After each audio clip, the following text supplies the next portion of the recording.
ഹരേ കൃഷ്ണ. ലങ്കയിലെ രാജധാനിയെക്കുറിച്ച് ഹനുമാൻ ശ്രീരാമനോട് പറയുന്ന വിവരണങ്ങളുടെ കഥാഭാഗമാണ് ഞാനിവിടെ പറയുന്നത്.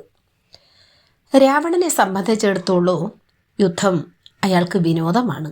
പക്ഷേ എപ്പോഴും അയാളതിന് തയ്യാറാകില്ല. ആ മുഖം കണ്ടാൽ തന്നെ അറിയാം അയാൾ ഒരു യുദ്ധവീരനാണെന്നും. അയാളുടെ നേരിട്ടുള്ള സംരക്ഷണയിലാണ് സൈന്യം. അത് കണ്ടാൽ തന്നെ നമുക്ക് അത്ഭുതം തോന്നും. ഇത്രയും ശക്തനായ ഒരു എതിരാളിയെ നേരിടാൻ പോകുമ്പോൾ ശക്തമായ സൈന്യസന്നാഹം നമ്മളും കരുതേണ്ടതുണ്ട്. വരാൻ പോകുന്ന ആപത്തുകൾ നമ്മൾ കാലയെ കൂട്ടി കണ്ടുകൊണ്ടാവണം ഏറ്റുമുട്ടാൻ. അടിയൻ നേരിട്ട് കണ്ട് മനസ്സിലാക്കിയ കാര്യങ്ങളാണ് അങ്ങേ ഉണർത്തിച്ചത്. അതിനാൽ അങ്ങയുടെ ദൂതൻ്റെ കഴിവുകളും ലങ്കാനിവാസികൾ ഏതാണ്ട് അറിഞ്ഞിരിക്കുക തന്നെ വേണം. ഇങ്ങനെ ഹനുമാൻ രാവണൻ്റെ രാജധാനിയെക്കുറിച്ച് വിവരണം നൽകിയപ്പോൾ ശ്രീരാമൻ ചോദിച്ചു, ഹനുമാൻ, എന്താണ് ഈ പറയുന്നത്? എനിക്കൊന്നും തന്നെ മനസ്സിലാകുന്നില്ലല്ലോ. അപ്പോൾ ഹനുമാൻ താൻ ലങ്കയിൽ കാണിച്ച ധീരകൃത്യങ്ങൾ ഒന്നൊന്നായി ശ്രീരാമനെ ധരിപ്പിച്ചു. പ്രഭു, ദുർഗമമായ ത്രികുടാചലത്തിൻ്റെ മുകളിലാണ് രാവണൻ്റെ രാജധാനി സ്ഥിതി ചെയ്യുന്നത്. ലങ്കയ്ക്ക് ചുറ്റും അനേകം ദുർഗങ്ങളുണ്ട്.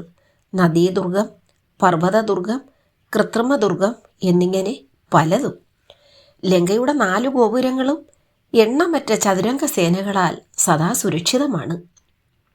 അടിയൻ അവസരം കിട്ടിയപ്പോൾ ഗോപുരങ്ങളിലുള്ള കൃത്രിമ പാലങ്ങളും കോട്ടമതിലുകളും കിടങ്ങുകളും അടിയൻ തകർത്ത് കളഞ്ഞു.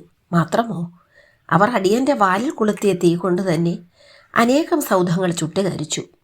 ഇനിയിൽ ലങ്കയിൽ സമുദ്രം തരണം ചെയ്തെത്തുകയേ വേണ്ടൂ.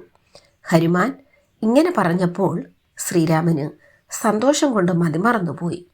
മാരുതിയെ മാറോടണച്ച് വാത്സല്യപൂർവ്വം ആശ്ലേഷിച്ചുകൊണ്ട് ശ്രീരാമൻ പറഞ്ഞു, പ്രിയ ഭക്ത, നിന്റെ പരിപാവനമായ വിശിഷ്ടഭക്തി നമ്മെ കോരിത്തരിപ്പിക്കുന്നു.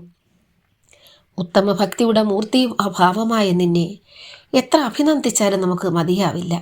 നിന്നെ അനുഗ്രഹിക്കുവാനോ പ്രശംസിക്കുവാനോ നമുക്ക് വാക്കുകൾ കിട്ടുന്നില്ല.